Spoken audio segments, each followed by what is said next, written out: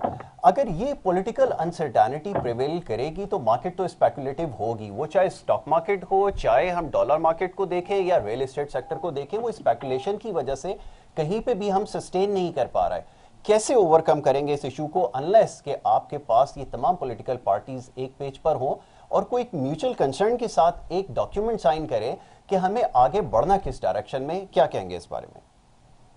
بہت بہت شکریہ یاسر بھائی. میں میڈم کی بڑی عزت کرتا ہوں، انہوں نے باتیں کہی ہیں.